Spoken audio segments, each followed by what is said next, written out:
Secrets of naturally thin people. So this is part 2 of my video on the habits of naturally thin people. So if you haven't watched that video, go check it out here or in the description. And you guys really liked this video, so I thought I would do a part 2. And there's also going to be a little disclaimer portion. I'm going to put it at the end of the video. So make sure that you go watch that. Before you comment anything, go watch the disclaimer. And then for those of you who want to get right into the video, let's do that. And the first secret is eating when hungry. So naturally thin people will tend to eat based on their own eating habits, their own internal cues and signals, rather than on based on outside rules, regulations. For instance, they don't really care. Like if it's time to eat and they aren't hungry, they're not going to force themselves to eat. Maybe they can postpone their meal a little bit, or they can have something small instead. A lot of thin people will eat like pizza, a lot of pizza one day because that's what they were craving in that moment. And then on the next meal, they're gonna have like a tiny light salad, and not because they are trying to compensate, but just because that's what they're craving right now. And they listen to their hunger cues. Similarly, if they are hungry and it's not time to eat yet, they are going to have like a little snack to hold them over, just so that they don't go crazy and overboard when they then have a chance to eat. Another big habit of naturally thin people is that they eat their food guilt-free. They will not avoid eating foods that satisfy them. They will not avoid eating like treats, foods that they really enjoy. They will eat these foods. It's just that they won't eat these foods like 24/7.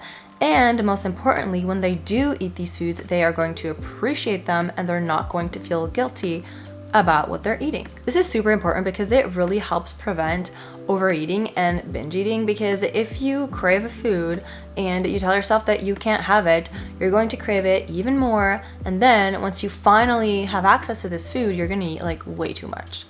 Naturally thin people don't really do that. They know that they are allowed to have whatever they want when they want. But if you're having your favorite chocolate every single day, you're going to be satisfied with a small portion of it. Whereas if you're only letting yourself have it like every even Sunday of the month, then every time you have it, you're going to eat a ton. That's just the way it works. So another very big tip, I think this is probably the most important secret of the video that I haven't talked about earlier, and it's something that I see with a lot of my naturally thin family members, friends, and that is either food quality or food quantity. Let me explain. So the first aspect of this is the quality over quantity that I have talked about previously in a lot of my videos. And this means that if you are eating foods that are mainly whole foods, like whole grains and legumes and fruit and veggies and all of that, then you can eat bigger amounts of these foods, and that's not going to make you gain weight. So you're going to see a lot of naturally thin people eating pretty good, pretty decent sized portions of these foods.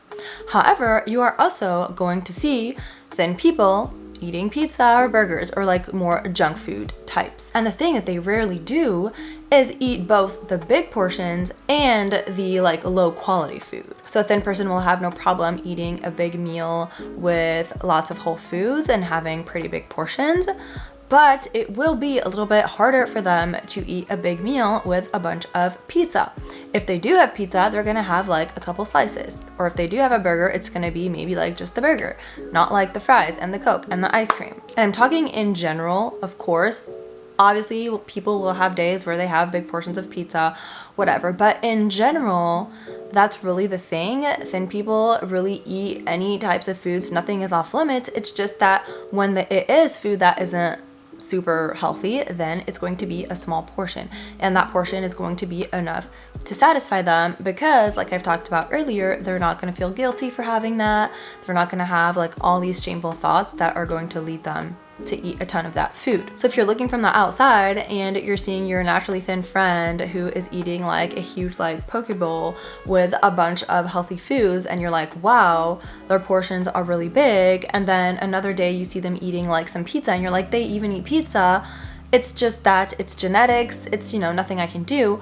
But if you're really careful, it's likely that the portion size will vary depending on the food they eat.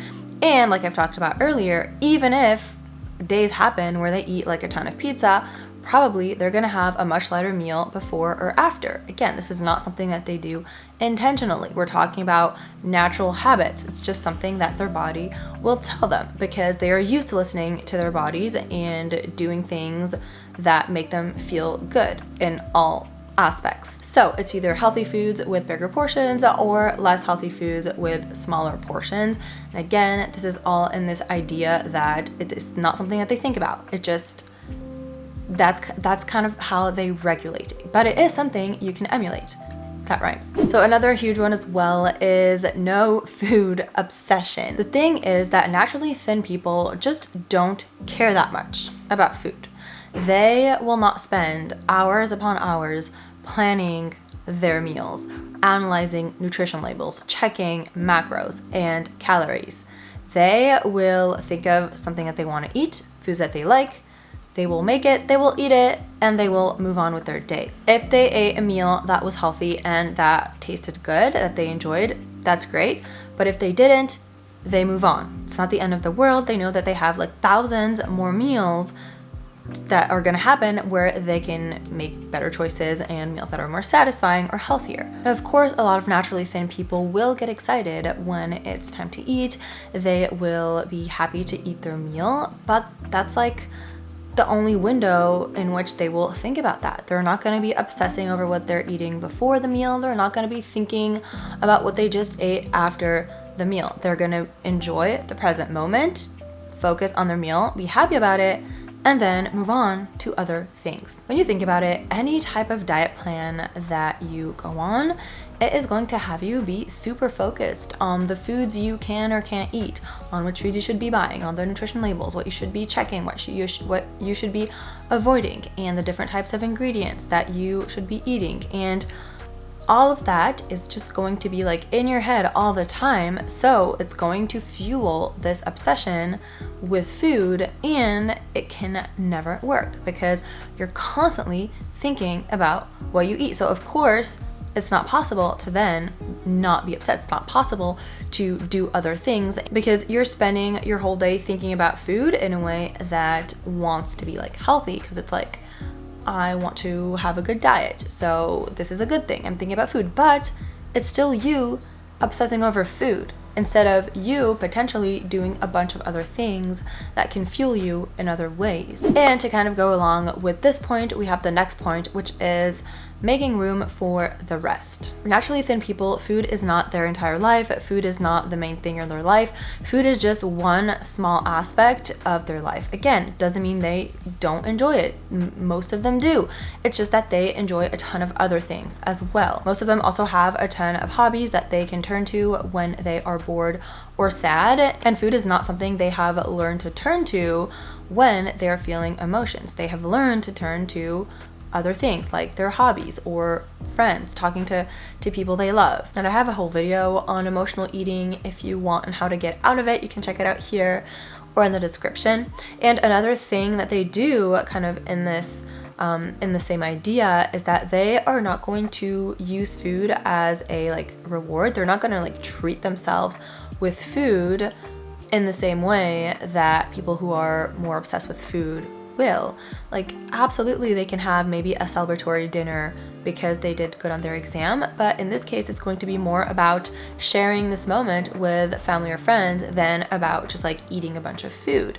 Same thing, if they like had a sad day, maybe they are going to go to the movies and get some popcorn, and the popcorn is going to be something, but the main thing is the movies and being with their family maybe to go see that movie. It's not going to be getting in their car to go to the nearest ice cream shop and getting a huge amount of ice cream with like 5 scoops and whipped cream and such, and having that as a treat. I remember when I was obsessed with food, food was literally my motivation for everything. I would go to bed dreaming about getting up and being able to eat breakfast. Every time I finished a meal, I thought about my next meal to keep me happy and satisfied. Every time I went to a restaurant with my family, it was never about my family or my friends. It was just about the restaurant and the food I would be able to have. And every time I had like family reunions, it was the same thing. Family gatherings, I was thinking about the food.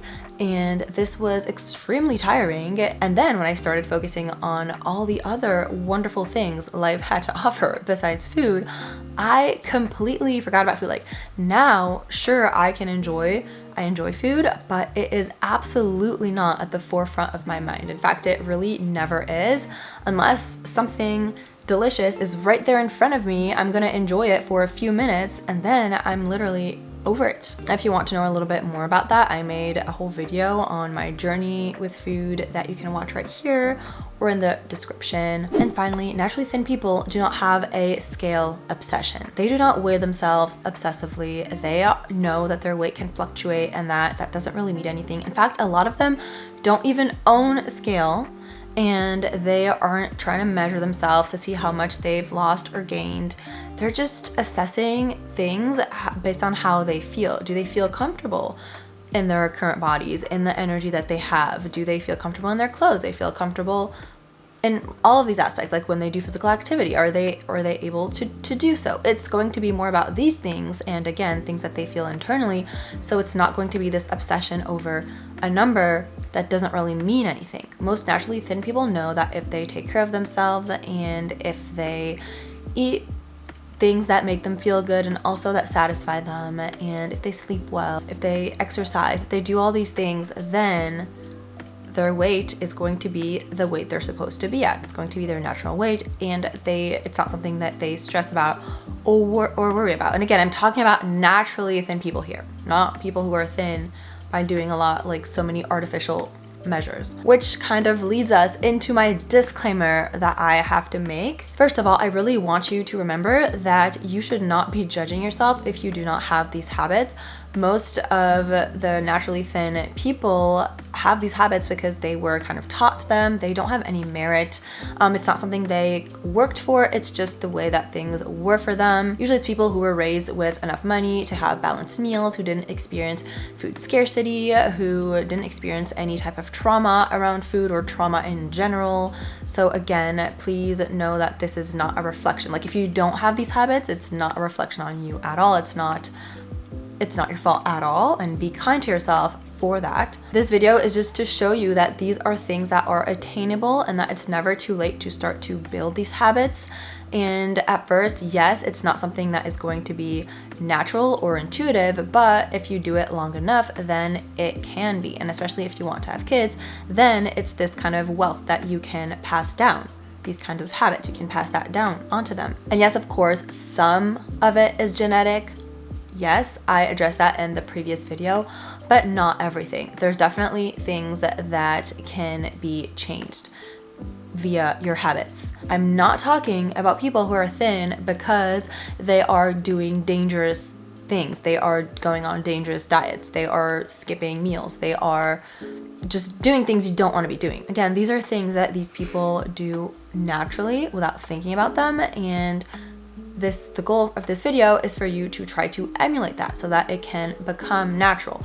The goal is not to strive for thinness at all costs. Remember that you don't see everything, you don't know everything. You can think that somebody is naturally thin and they eat junk food all the time in huge portions, but maybe it's just every time you eat with them, that's the way they eat, and then they like skip meals for the next few days. Sure, there are some people that can eat a ton of food and still be super thin, but that is very rare. Most people who are naturally thin are like that because of a combination of the habits I talked about in this video and the previous one. And please remember, of course, thinness doesn't equal health. Again, I'm talking about healthy habits here. That's my goal. You should never strive for thinness at all costs. My hope is that if you are trying to be thin, if you want to do it the right way, then you can implement these habits which are actually healthy for you and which will be good for your health in the long run. Also, I titled the video like this and I titled the previous video like that because the truth is a lot of people are searching for these terms, searching for these videos, and I would much rather by searching on that they fall on my video, which actually has habits that are healthy and that promote a healthy relationship with food rather than falling on terrible diets and like drastic drastic things. So that's it for this disclaimer. I thought it was still important because I know that I'm gonna get comments, so I just wanted to address all of that. And that's also it for this video. I hope that you enjoyed it. If you did, don't forget to like it and subscribe, and see you on my next one. Bye.